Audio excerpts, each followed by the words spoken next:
Assalamualaikum warahmatullahi wabarakatuh. Selamat hari Sabtu, para kelompok capir kelas Sabtu. Kita ketemu lagi hari ini. Kelompok Selamat hari pendengar pembaca Sabtu. filsawan. Ya, Ini ada benar. siapa ini di bawah kita ini? Ada siapa ini? Mana? Yang mana? Yang mana? Ini Mana? adalah karena Ebin hari ini masih belum bisa ikutan join ngobrol-ngobrol gitu, maka kita tarik istrinya. Iya. Harus tanggung jawab misi Harus ini. bertanggung jawab Dia istrinya. bilang. Saya adalah standby player. Nah, kita hari ini mau ngobrol-ngobrol ya. Alhamdulillah, tapi sebelum ini kita ngobrol-ngobrol, kayaknya kita harus sama-sama saling ingat karena ini banget ya, kalau kita makin mengerikan ngelihat WhatsApp grup gitu, karena makin banyak orang yang terpapar. Mudah-mudahan kita semua selamat gitu ya, Amin. terhindar. Nah, hari ini kita rencananya mau ngobrol-ngobrol, bukan masalah COVID, karena semua orang udah stres soal COVID gitu ya. Kita ngomong hal yang lain aja. Jadi hari ini kita ngundang Ninit untuk hadir di sini. Ibu Ninit, apa kabar? Baik, terima kasih banyak udah diundang. Alhamdulillah. Nah, Ninit ini adalah seorang dosen gitu ya. Selain dia istrinya Ebin, dia adalah dosen di Fakultas Hukum Universitas Indonesia. Betul ya Bu Ninit ya? Luar biasa. Betul. Itu Alhamdulillah luar biasa. dikasih kepercayaan. Dan satu lagi, beliau adalah managing partner di Anggreni and Partners. Semakin luar biasa. Semakin luar biasa, sebuah law firm yang cukup ternama, yang sering muncul juga di beberapa penghargaannya. Kalau ngintip-ngintip tuh tiba-tiba dapat penghargaan apa dari hukum online, dapat ini, dapat itu. Jadi sangat-sangat luar biasa. Kalau nggak salah apa sih ini ya, apa? Waktu itu pernah dapat apa nih, managing partner milenial or something gitu? Bukan ya? Apa sih itu? Waktu itu dapat penghargaan hukum online Next Gen Lawyers 2000. Oh, Next Gen Lawyer. Next Gen Luar Lawyer. biasa. This is the Next Gen Law Firm. Jadi kalau teman-teman melihat film-film lawyer-lawyer tua yang apa namanya di pengadilan, kalau yang ini yang Next Yang gitu Gen. ya. Iya.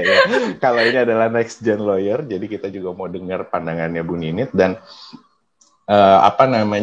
hari ini kita akan diskusi mengenai topik yang menarik ya, yang nanti Ninit juga bakal share ke kita, yaitu soal women in leadership gitu ya. Nah, itu topik yang menarik banget. Dan sebenarnya gini, sebelum ini ya, mengantarkan sedikit, jadi memang masalah porsi wanita di kepemimpinan, porsi wanita di bisnis gitu ya, dari dulu kan banyak jadi perbincangan. Dulu ingat pernah bicara di sebuah perusahaan tambang nih ya, sebelum ini ya, pernah bicara sama direksinya perusahaan tambang. Salah satunya adalah isu mengenai, karena kalau di sana waktu itu direksi semua laki-laki gitu kan, perusahaan tambang nih ya, ini direksi semua laki-laki. Waktu itu kita nanya, ini kan salah satu isunya kita adalah keseimbangan gender ya gitu di lokasi kerja. Dia bilang gini, Pak, kalau kita tuh susah banget, bukan kita nggak mau, kita sih sangat terbuka. Cuman dari yang dari kuliah zaman dulu di ITB, kebetulan mereka banyak lulusan ITB gitu ya. Dari ITB itu dari 100 orang lah, let's say, perempuannya cuma 1. Nah, dari situnya aja udah susah gitu, udah sedikit perempuannya. Nah, apalagi sampai ke level atas, mungkin di tengah-tengah jalan si 1 orang akhirnya tidak melanjutkan karirnya dan segala macam. Jadi memang itu salah satu isu ya, dan isunya sebenarnya sih ya, kalau kita laki-laki sih juga nggak ngerasa membatas-batasi atau dia perempuan berarti dia tidak mampu, tapi memang kadang-kadang masalah ketersediaan juga jadi isu gitu ya, karena memang I don't know, nanti Ninit bisa cerita mungkin kenapa bisa begitu. Gitu. Nah, itu sedikit pengantarwan, mungkin ada yang mau diinin dulu sebelum ke Ibu Ninit. Iya, gue rasa ini juga sih masalah balance ataupun akses antar gender tuh mungkin masih ada di Indonesia sih. Walaupun mungkin kalau kita lihat, kita compare dengan negara lain, kita mungkin less patriarkal ya, gitu ya, dibandingkan negara lain sih. Kayak misalkan di kita isu soal masalah kayak pay gap atau segala macam mungkin nggak sekeras di luar sih. Dan Iya, aku benar. sih waktu dari zaman Ibu Kartini sampai sekarang dulu, emansipasi kayaknya sih emang udah berjalan gitu ya. Dan kita sebenarnya secara culture dan society kita nggak merasa bahwa ada perbedaan antara Iya, perempuan laki-laki dan perempuan. dan laki-laki gitu sih. Karena Dan ini ya, pahlawan perempuan kita tuh banyak. Kalau kita ke negara lain, Amerika, Eropa, kayaknya mereka sedikit pahlawan perempuan kita. Ada Cut Nyamin, betul, ada Ibu betul, Kartini gitu ya. Presiden perempuan aja kita pernah punya gitu kan. Betul, ya, betul. ya, ya. Jadi sebetulnya mungkin kalau di Indonesia itu lebih kayak faktor biologis aja sih, fungsi antara pria dan laki-laki. Tapi masalah kayak keterwakilan mungkin ini yang masih belum bisa kita dapatkan secara Ya.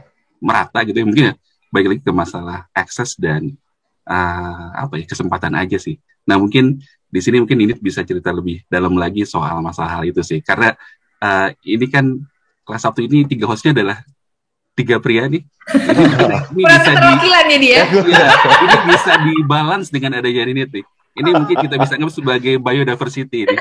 Biodiversity lagi. Enggak. Kalau kita lihat maksudnya secara mikro, ya maksudnya mikro ataupun makro gitu ya. Keterwakilan itu kan sebenarnya diversity itu ya. Iya. Kalau sesuatu yang terlalu dominan gitu ya, itu nggak akan bagus outputnya. Iya, Karena akan ada sesuatu yang terlalu keras gitu ya. Maksudnya adanya diversity antar bisikan pria dan wanita segala macam itu memastikan bahwa semua trait yang terbaik ada di manusia itu bisa muncul kan gitu. Kalau kita balikin ke natural, ke ekologi, ya hal itu bakal terjadi juga kan. Nah, betul. Nah mungkin ini yang sebagai salah satu wakil dari wanita berprestasi di Indonesia. Berat banget. Lah iya dong. Mungkin bisa bantu kita untuk menjelaskan sebenarnya ada masalah apa sih terkait dengan diversity ataupun keterwakilan perempuan di workforce ataupun di dunia kerja. Monggo Ibu Ninit, sekalian perkenalan sedikit. Ya. Oke, terima kasih Mas Raki sama Mas Iwan udah bersedia untuk mengajak saya berbagi mungkin ya. Kalau tadi bicara tentang women in leadership, mungkin disclaimer dulu gitu ya, karena sebenarnya jauh banyak yang lebih berpengalaman tentunya untuk bisa sharing lebih dalam tentang ini. Tapi jadi di kelas 1 ini saya berusaha untuk berbagi gitu apa yang saya tahu dan juga apa yang menjadi concern dan juga hopefully bisa saling sharing sehingga bisa saling menguatkan gitu ya supaya keterwakilan perempuan tadi kalau disampaikan itu bisa lebih tinggi terutama di tahun-tahun ketika sudah wayahnya gitu kayaknya ya kata-katanya itu mereka menjadi leader di bidangnya masing-masing. Mungkin saya izin screen sharing sedikit ya. Silakan. Oke. Bentar. Oke, jadi mudah-mudahan udah terlihat screen sharingnya. Jadi ini saya coba gather gitu beberapa data. Ini salah satunya adalah laporannya McKinsey & Company, Women in the Workplace tahun 2020. Memang kemudian fokus dari report ini itu adalah perempuan in the workplace pada lokasinya di Amerika gitu. Nah, kalau kita lihat di sini intinya adalah entry level ketika masuk ke dunia kerja gitu, representasi perempuan gitu secara persentase cukup besar, ada di angka 47% di sini. Oke, sini 47%. Tapi ketika kemudian masuk ke sisut itu udah sekitar 21 sampai 22%. Jadi more or less mungkin sekitar 50%-nya gitu ya dari ketika kemudian mereka masuk di dunia kerja gitu. Dan persentasenya lebih kecil lagi buat women of color ya. Betul. Ini hanya sekitar 3% ya. Ini menurut McKinsey & Company untuk mungkin dunia kerja Amerika ya secara khusus gitu. Nah, ada lagi research gitu ya dari Catalyst Workplace that Work for Women gitu. Ini adalah untuk presentasi women in leadership gitu pada saat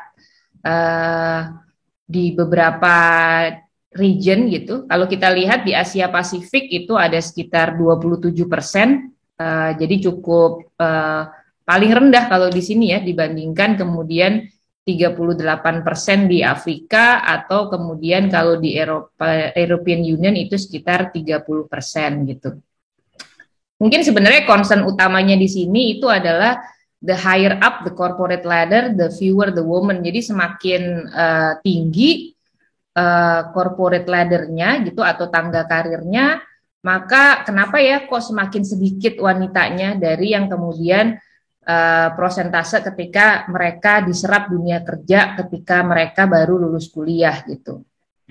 Nah, ini adalah salah satu contoh juga sebenarnya ini adalah diversity based on gender gitu di salah satu universitas di World Maritime University.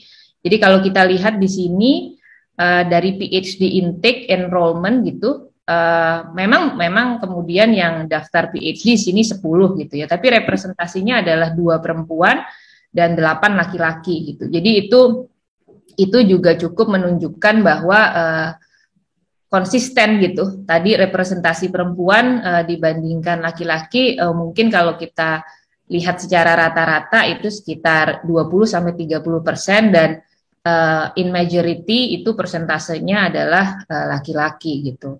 Nah, concern ini juga secara praktikal gitu ya yang saya alami gitu. Memang juga kayak teman-teman gitu ya, ketika sudah mulai masuk ke 7 tahun, 10 tahun berkarya gitu ya, itu tuh mulai pasti pengen punya lebih fleksibilitas waktu, pengen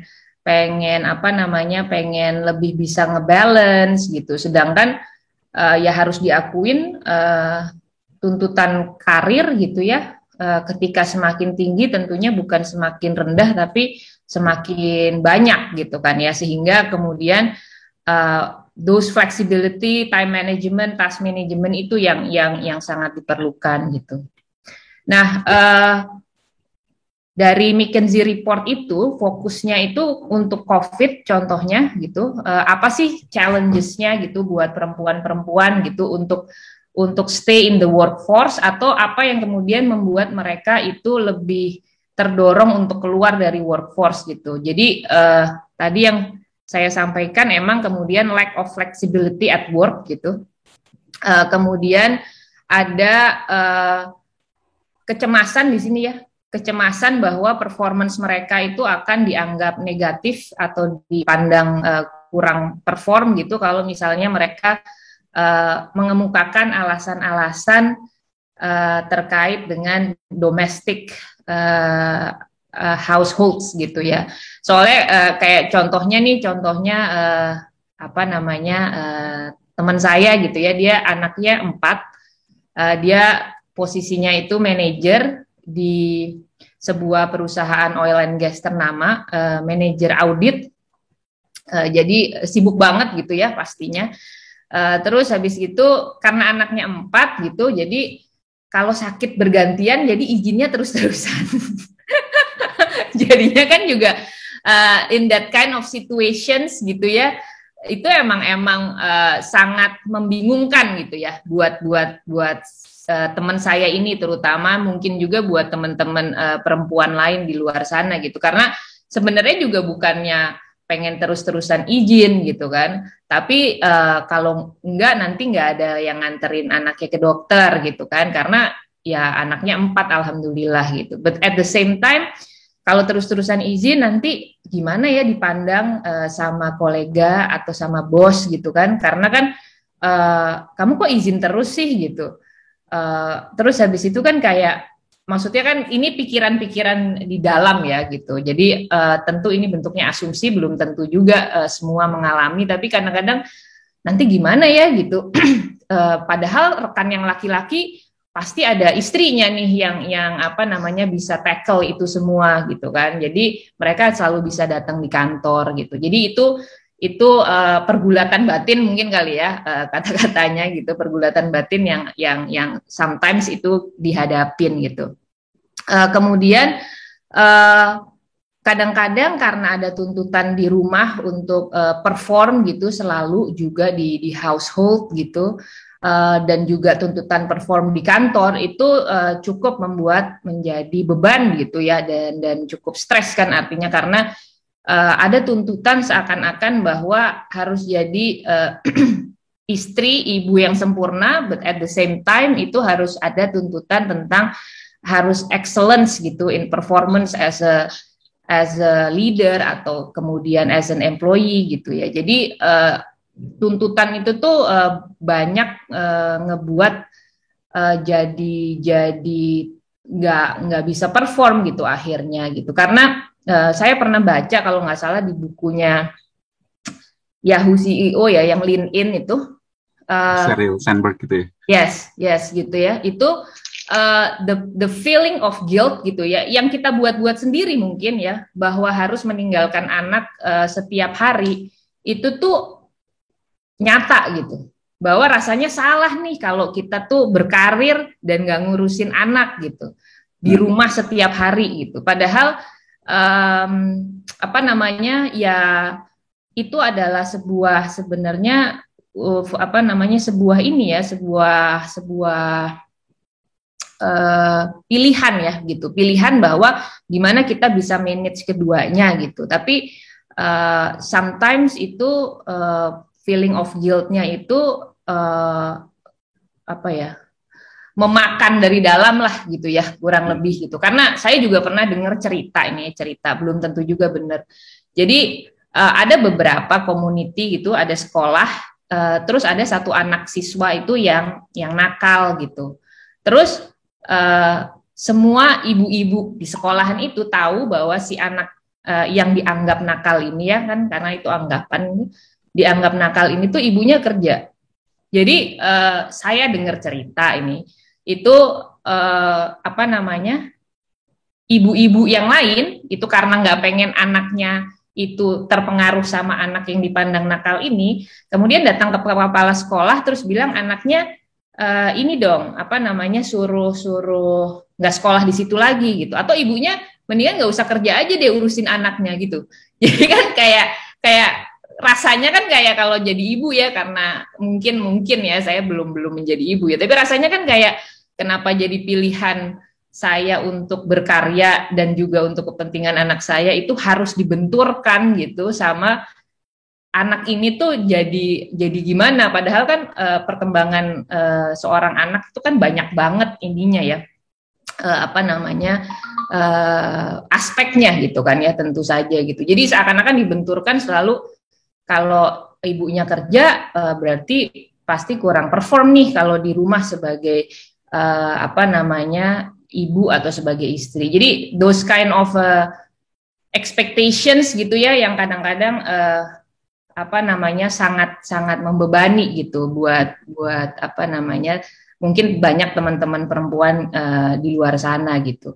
Jadi ternyata di reportnya McKinsey itu juga terlihat gitu bahwa ada constant worriness gitu ya dari teman-teman perempuan yang kemudian juga mengefek gitu apa namanya keberlangsungan karir mereka di dunia kerja gitu.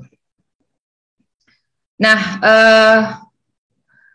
tahun 2019 alhamdulillah saya dapat kesempatan untuk ikut dalam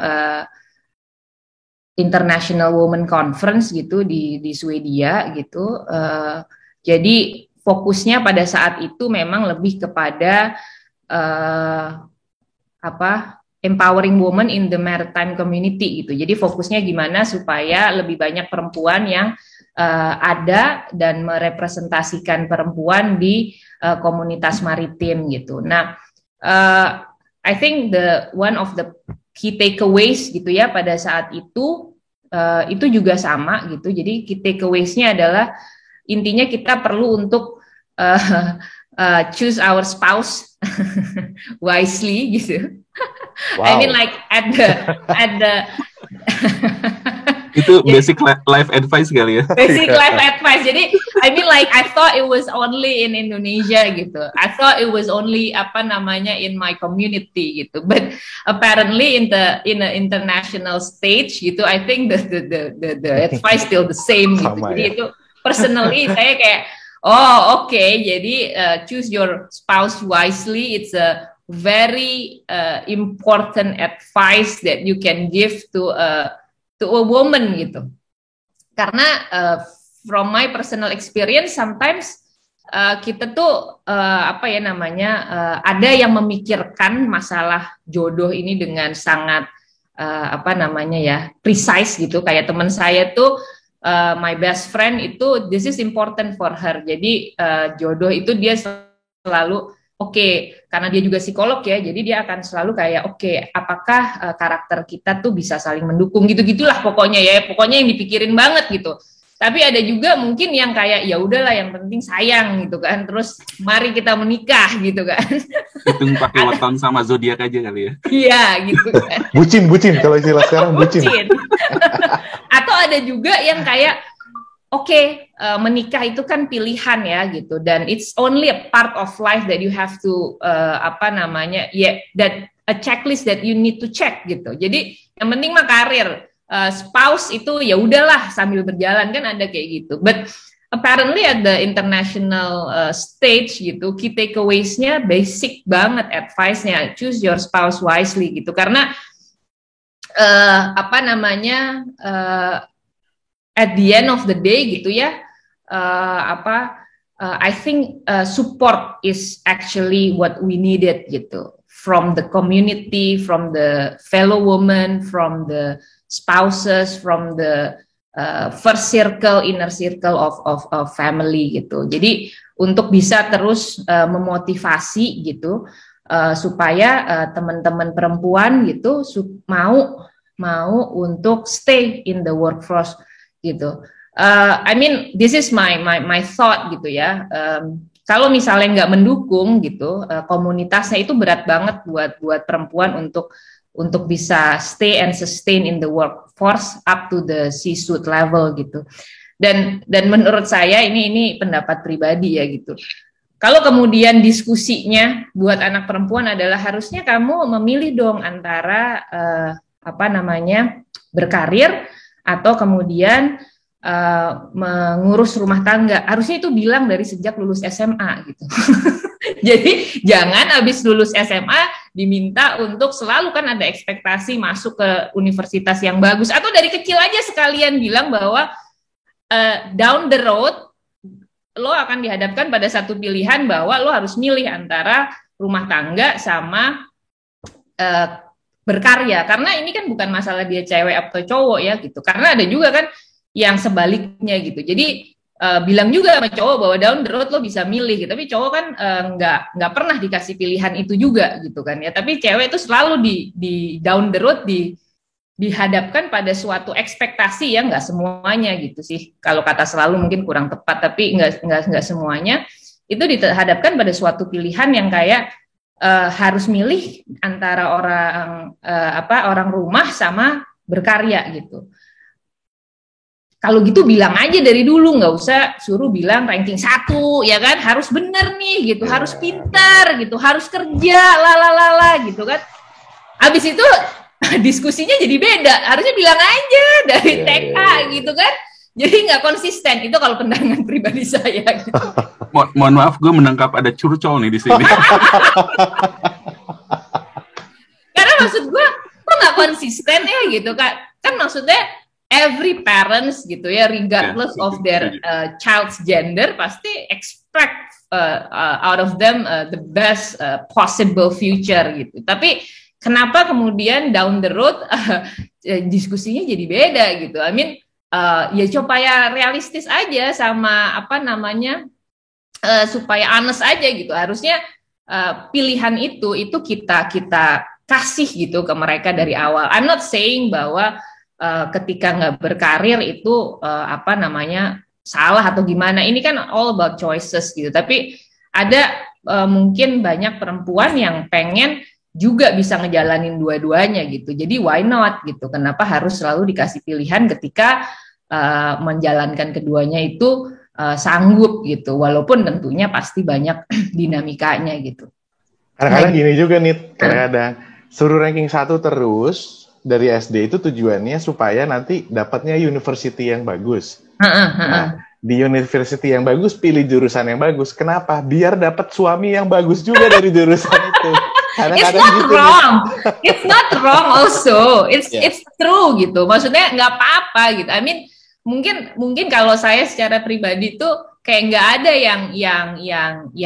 yang benar atau salah. But it's all about options gitu. Ini bukan karena juga cewek, tapi cowok juga boleh kan dikasih begitu banyak pilihan dan mereka itu bisa memilih. Jadi maksud saya juga kalau dibalik at the same level kita juga mungkin nggak boleh ngejudge kalau cowok tuh jadi misalnya stylish gitu ya, atau misalnya kayak chef gitu kan, banyak banget cowok yang chef padahal stigmanya itu adalah memasak itu domainnya perempuan gitu, belum tentu juga. Jadi I think what I'm believing in gitu, yang saya percaya gitu adalah every individual, every person itu dikasih pilihan dan kemudian mereka memilih sesuai apa yang mereka yakini gitu. Karena ada juga cowok yang kemudian memilih oke, kayaknya saya pengen lebih fleksibel nih di rumah sama di kantor gitu. Ada cewek yang pengennya lebih full di kantor gitu, berkarya gitu kan, itu options gitu. Jadi I think we just need to support each other's choices gitu ya, as long as it's makes them makes them happy dan juga makes them the best version of themselves gitu. Karena jangan dilimitasi dong gitu pilihannya, inti poinnya tuh gitu sih gitu. Jadi karena sometimes community expectation kali ya, social expectations itu tuh membuat kita tuh jadi mempertanyakan apakah pilihan yang kita ambil dalam hidup tuh benar atau enggak ya gitu. Jadi kadang-kadang jadinya kita tuh nggak stay true to our choice karena ada social pressure yang mendorong kita untuk memilih suatu pilihan tertentu gitu sih intinya. Gitu. Jadi key takeaways-nya itu di international level adalah choose your spouse wisely, and then family support, and also community support gitu ya. Jadi saya juga ngelihat kalau di Indonesia kayak tadi Raki juga share kan bahwa di Indonesia ini sebenarnya jauh lebih diverse nih daripada mungkin di Eropa atau di Amerika gitu kan. Kalau di Amerika kemarin kan baru VP-nya ya, Vice President-nya yang perempuan gitu. Tapi kalau di Indonesia kan alhamdulillah banyak sekali nih pemimpin perempuan.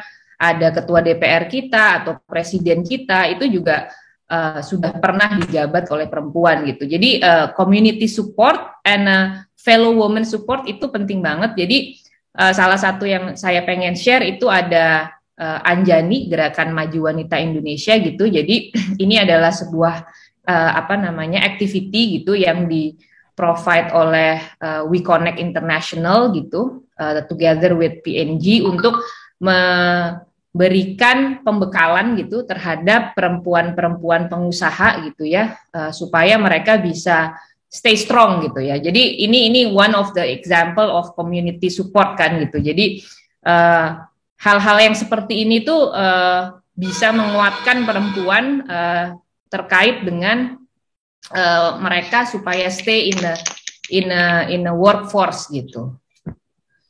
Terus ada juga sharing juga, ada juga nih inisiatif-inisiatif gitu pada level regional gitu, di mana mereka juga mengidentifikasi karya-karya ataupun kontribusi-kontribusi perempuan. Kalau ini contohnya di Women in Government and Law, tapi ada juga Women in Education, Women in Engineering, Women in Science gitu. Jadi this kind of appreciations itu saya melihatnya itu bagus banget untuk membuat perempuan-perempuan ini tuh merasa tentunya disupport gitu ya. Karena bukan berarti kemudian hal kayak gini tuh nggak perlu buat cowok, itu juga menurut saya sih tetap sama pentingnya gitu. Cuman somehow we live in a world di mana ekspektasi terhadap perempuan untuk berkarya itu tuh ada batasannya gitu loh sometimes gitu. Sedangkan kalau cowok kebalikannya, kalau nggak berkarya justru salah kan gitu ya. Jadi jadi bukan berarti buat cowok itu nggak berat juga, kayaknya jauh lebih berat gitu ya. Gue baru mau bilang, Nit, gue kan juga butuh support, Nit, gitu. Gue juga gitu, gue kan juga butuh support, gak cuma perempuan. Iya kan, jadi sebenarnya tuh yang nggak pernah dibahas dan menurut saya itu kayak perlu dibahas tuh cowok tuh kayak di dump all the obligations and you have just got to do it gitu kan. Wah, ngerti sekali perasaan kita. Dan abis itu perempuan minta-minta ini ya, kita harus diperhatikan. Oke, emang kita nggak harus. Jadi that's my initial thought itu adalah ini bukan masalah perempuan atau ini bukan masalah laki-laki. It's everybody's issues because everybody needs to have a choice that so that they can make an informed decisions. Informed decision-nya itu kan harus datang dari diri kita, baik itu kita laki-laki atau perempuan. Jadi, I mean like I'm more to a collaborations between women and women, between men and women gitu kan. Karena only if kita support each other, then kita basically bisa come out stronger gitu. Kalau menurut saya gitu, karena memang support buat perempuan perlu gitu ya, tapi buat cowok sebenarnya ini tuh nggak pernah dibahas. Padahal menurut saya juga sangat penting gitu kan ya, supaya cowoknya tuh juga stay strong. Jadi bukan women support women lagi ya, tapi mungkin mankind support mankind aja ya semuanya. Semua orang itu butuh support aja ya. Benar. Nah, ini juga salah satu contoh yang tadi Mas Raki sampaikan juga sebut gitu. Jadi hukum online juga bikin support hukum online Next Gen Lawyer ini biasanya diselenggarakan tiap tanggal 21 April. Jadi memperingati Hari Kartini gitu. Dan kita di kantor kami di Anggraini and Partners kita mengirimkan representasi kami gitu ya. Dan alhamdulillah di tahun 2019, 2020 dan 2021 hukum online memberikan apresiasi terhadap perwakilan dari kantor kami. Jadi this kind of support itu emang penting nih buat mendukung dan menguatkan supaya women will still sustain in the workforce until the C-suite level gitu. Jadi ini bentuk supportnya, karena support juga dari yang terpenting adalah support dari family-nya. Luar biasa. Ini ada yang kita tunggu-tunggu, ada Ebin. Jadi the most important support is from the spouse, from the inner circle gitu ya. Kenapa nyebutnya spouse bukan husband gitu? Karena basically even husband need the support from their spouse to be successful. Jadi it's everybody's needs kan to be supported gitu. Jadi nggak hanya cewek tapi juga cowok gitu. Jadi what I believe personally is basically ini. So it's wo plus men empowerment. Okay. Because it's a collaborations gitu. Jadi it's not only women empowerment because men also has to be empowered. Men also has to be supported gitu. Karena it's about collaborations gitu. Gimana kita as a mankind itu bisa saling support each other, saling support supaya kita bisa came out stronger gitu. Because the challenge in the future is a lot more, it's a lot harder lah gitu. Even kata-kata mankind aja juga ini ya, Nit ya. Bukan gender bias, terlalu laki-laki ya. Womankind mestinya. Iya. Mankind ya, harusnya womankind. Jadi I mean like soalnya gimana ya? I think kita juga terlalu sulit gitu ya untuk kemudian mengharapkan dunia itu berubah semuanya equal gitu ya. Itu juga susah banget gitu karena jadi maksud saya kayak sometimes kan kita pengen ke kayak contohnya ya, kalau kita pengen kesetaraan banget gitu, Tapi kan cewek seneng juga ya kalau ada yang berat diangkatin gitu kan ya. Itu kan juga kalau misalnya setara banget ya udah angkat aja sendiri kan dia nggak mau juga. Kan gitu. Jadi I think it's all about choices and it's all about collaborations gitu. Gimana kita bisa saling berkolaborasi untuk akhirnya bisa saling menguatkan gitu. Jadi akhirnya nanti our future generations gitu, anak-anak kita itu bisa ngelihat bahwa nggak ada ya stigma tuh harusnya cowok gini, harusnya cewek gini gitu. Tapi yang ada adalah gimana caranya kita saling mendukung supaya ya kita bisa jadi the best version of ourselves, terus bisa berkontribusi untuk menjadikan dunia tempat yang lebih baik gitu sih. Amin. Ini nih kayak Miss Universe ya. Iya. Pesan akhirnya ada I want world peace. World peace. Soalnya gue baru lihat videonya Elon Musk, terus kayak apa namanya, forward thinkers banget ya gitu. Iya. Kayaknya tuh I think kita itu banyak mendiskusikan sesuatu hal yang apa ya udah kemarin sore banget deh gitu. Tapi kalau kemudian dengerin dia ngomong kayak harusnya kita, jadi dia diskusinya yang barusan gue tonton lewat YouTube tuh kaosnya gitu sama partnernya, kaosnya Occupy Mars, bayangin. Gimana kita mau Occupy Mars kalau misalnya kita nggak kolaborasi antara cowok sama cewek gitu. I mean like kita kan human being gitu kan akhirnya gitu. Jadi diskusinya dia itu kayaknya nggak tahu bener nggak tahu enggak gitu, tapi menurut gue pribadi itu kayak wow gitu ya, orang bisa se fast forward thinking itu gitu. Jadi dia diskusinya itu adalah dia bilang barusan yang membuat gue passionate itu bukan masalah hanya problem solving, dia bilang gitu. Tapi yang membuat gue passionate untuk bangun itu untuk tahu gitu ya, apakah sebenarnya kita satu-satunya makhluk hidup di planet ini atau sebenarnya kita lagi nunggu ketemu makhluk hidup yang lain gitu. Jadi kayak wow gitu, kayak diskusinya jauh banget ya gitu, like super cool gitu. Jadi I think the ya kalau ngobrolin sampai diskusi itu ya akhirnya emang we as a mankind, either we are a man atau we are a woman atau everybody gitu ya, everybody gitu, karena semua itu kan perlu sangat berkolaborasi gitu biar bisa mendukung gitu. Nit, tapi menurut gue ya Elon Musk juga lupa, dia nggak bisa ngelihat ke depan doang, tapi dia harus ngelihat ke belakang juga. Kenapa? Dan mungkin ini juga harus bikin kaos juga. Karena men are from Mars, women are from Venus. Jadi harusnya Venus ya. Lu bikin kaos Occupy Venus. Gitu. Jadi sebenarnya Elon Musk agak patriarkal lah ya gitu, agak terlalu ini. Lu harus hati-hati sama itu nih. Jadi harusnya dia Occupy Mars plus Venus gitu ya. Dia sangat ini tuh dia, apa namanya? Tapi kan Venus isinya cuma gas semua. Ya itulah, sensitif banget kan gas itu kan, benar nggak? kayak perempuan kan. Kalau Mars itu isinya batu keras gitu ya. Gitu. Gak ada apa-apa, kan ada tuh di YouTube.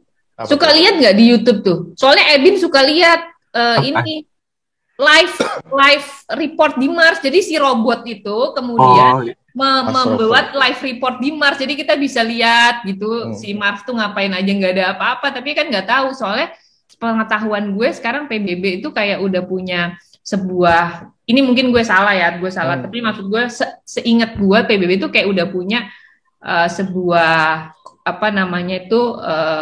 kelompok untuk mendiskusikan ya gimana sih ini nanti tentang okupansi gitu-gitu loh, kalau misalnya di luar angkasa gitu-gitu. Jadi kan ya emang ya mungkin jangan-jangan Star Trek itu nyata. Gue selalu percaya kalau Star Trek itu nyata sih. Tapi maaf ya Ki, Star Wars itu enggak Ki. Loh, itu lo salah makanya. Memang kalau Star Trek itu nyata, Star Wars itu memang sejarah, Bos. Beda universe aja kali ya. Iya, parallel universe bisa lah ya. Gitu. Ya. Menarik banget sih ini diskusinya nih. Menarik sekali. Dan apa ya, kalau gue lihat ya, sebenarnya sih gini, di berbagai area ya, kayak gue di ISAKA juga ada program yang namanya She Leads Tech gitu ya. Jadi Women in Technology juga itu disupport banget sekarang. Dan kalau dulu kita selalu dengar istilah di belakang laki-laki yang hebat ada wanita yang kuat gitu ya, yang yang mensupport. Nah, sebenarnya istilah itu juga tadi ya mungkin menyebabkan kalau ya pasti laki-laki udah disupport sama perempuan di belakangnya gitu. Jadi lu udah ada orang di belakangnya. Cuman yang orang nggak pernah omongin adalah terus yang support perempuan siapa gitu ya. Mungkin itu kali isunya gitu.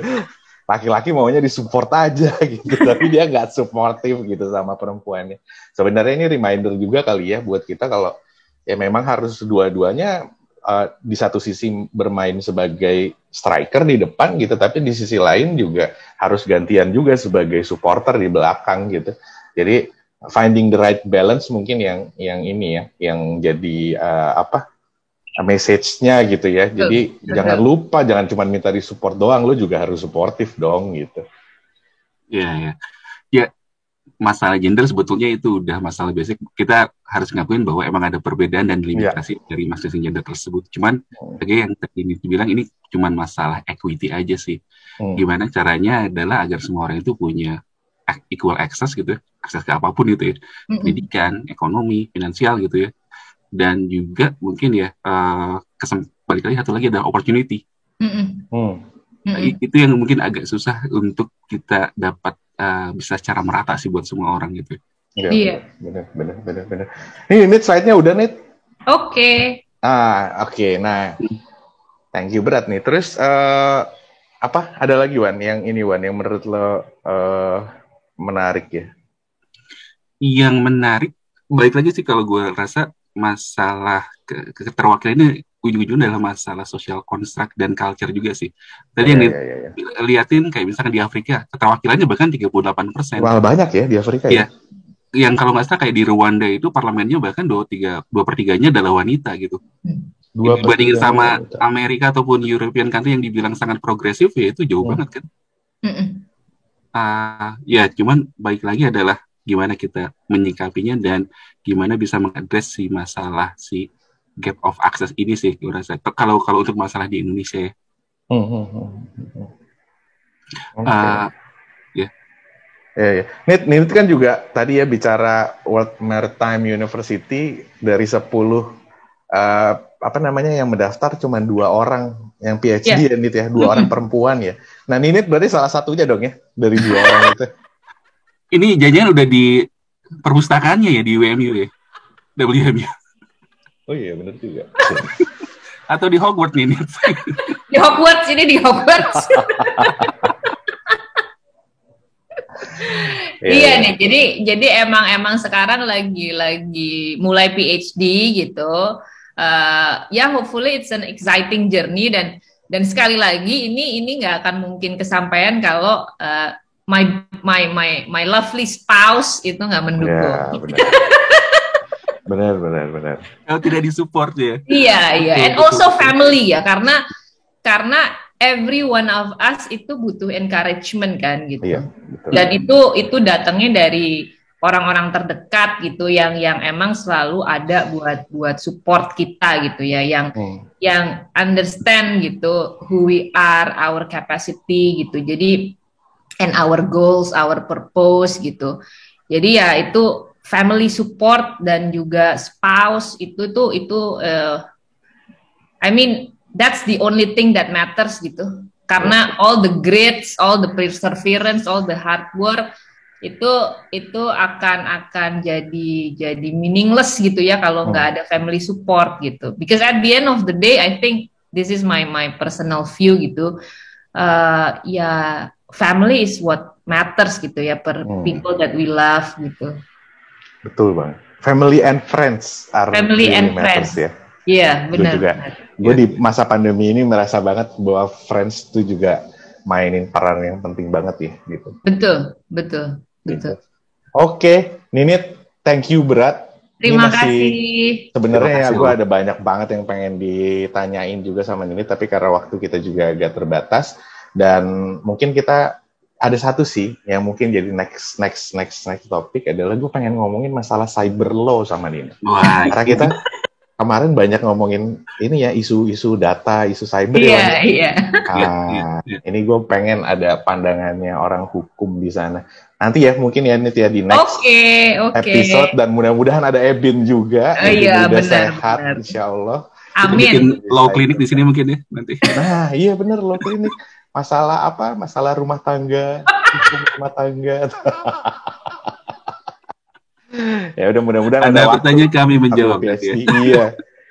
Betul. Thank you banget ya Nit ya. Oke, terima kasih banyak Mas Raki, Mas Iwan udah mengundang. Sama-sama. Oke. Thank you teman-teman kelompok Capir kelas Sabtu. Sampai ketemu di yang berikutnya. Mudah-mudahan kita semua selalu sehat. Selamat hari Sabtu. Selamat hari Sabtu. Selamat hari